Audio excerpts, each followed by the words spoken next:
జరగట్లేదు అధ్యక్ష. కానీ ఆంధ్ర రాష్ట్రంలో పోటీతో ఈరోజు అక్కడ అడ్మిషన్స్ జరుగుతున్న విషయం మనందరం చూస్తాం జరుగుతుంది అధ్యక్ష. ఇప్పుడు కేజీబీవీ కార్యక్రమం అనేది, ఈ ప్రోగ్రామ్ అనేది సెంట్రలీ స్పాన్సర్డ్ స్కీమ్. అంటే 60% కేంద్ర ప్రభుత్వం నిధులిస్తే 40% ఆంధ్ర రాష్ట్ర ప్రభుత్వం నిధులిస్తుంది అధ్యక్ష. సో మనం ఒక నిర్ణయం తీసుకోవాలన్నా, జీతాలు పెంచాలన్నా కేంద్ర ప్రభుత్వం ఇచ్చే బడ్జెట్ కూడా పెంచాల్సిన అవసరం ఉంది. ఇంత ముందలే అంటే 3 రోజుల క్రితమే ఇలాంటి ప్రశ్న వచ్చినప్పుడు నేను చాలా స్పష్టంగా చెప్పాను. కేంద్ర ప్రభుత్వంతో మేము సంప్రదింపులు చేస్తున్నాం. మాకు అవుట్లే పెంచమని నేను ఆల్రెడీ వాళ్ళని కోరటం కూడా జరిగింది. దానికి అనుకూలంగా మంత్రి గారు కూడా స్పందించారు అధ్యక్ష. గతంలో అన్నట్టు ఇప్పుడు ఎంటీఎస్ అనేది పెద్దలందరూ కోరారు. దానికి కేంద్ర ప్రభుత్వం కూడా ఒప్పుకోవాల్సిన అవసరం ఉంది. సుమారుగా 11,000 మంది ఈ వ్యవస్థలో పనిచేస్తాం జరుగుతుంది అధ్యక్ష. ఇది 11,000 మందికి సంబంధించిన విషయం. ఇది ఒకరికో ఒక 500 మందికి సంబంధించిన విషయం కాదు. సో ఆర్థికంగా మన కేంద్ర ప్రభుత్వంతో సంప్రదింపులు చేసిన తర్వాత, వాళ్ళు ఒప్పుకున్న తర్వాతనే మనం ఇది అమలు చేయగలుగుతున్నాం. ఈ మ్యాటర్ ఆల్రెడీ హైకోర్టులో సబ్జుడిస్ అధ్యక్ష. హైకోర్టులో ఈ పిటిషన్ కూడా ఇప్పుడు వాళ్ళు పిలుస్తాం జరుగుతుంది. అక్కడ పిటిషన్ని రివ్యూ చేస్తాం కూడా జరుగుతుంది అధ్యక్ష.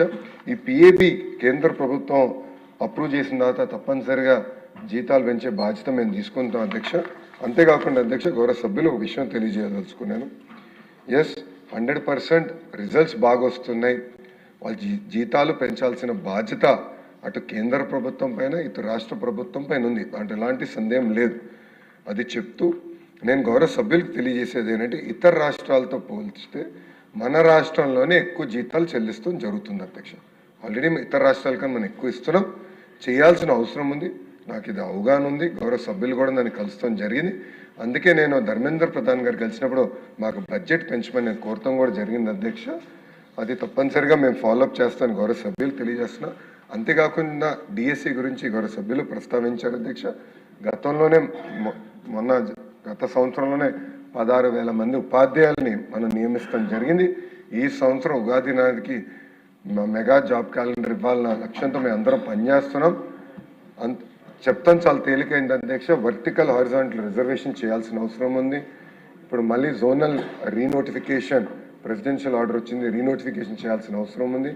మొత్తం అన్ని డిపార్ట్మెంట్లు కలిసికట్టుగా పనిచేస్తున్నాం. ఉగాదికి మళ్ళీ మేము జాబ్ క్యాలెండర్ విడుదల చేస్తాం. దాంట్లో ఉపాధ్యాయుల పోస్టులు కూడా ఉంటాయని గౌరవ సభ్యులు తెలియజేస్తున్నాం. క్వశ్చన్ నెంబర్ 1399 అండి. వైసీపీ ఎమ్మెల్యే గారు రాలేదు. ఆన్సర్ చెప్పి డెఫినెట్గా భావించగల కోరుతున్నాను. నెక్స్ట్ క్వశ్చన్ 1153 ఎడ్యుకేషన్ మినిస్టర్ గారు.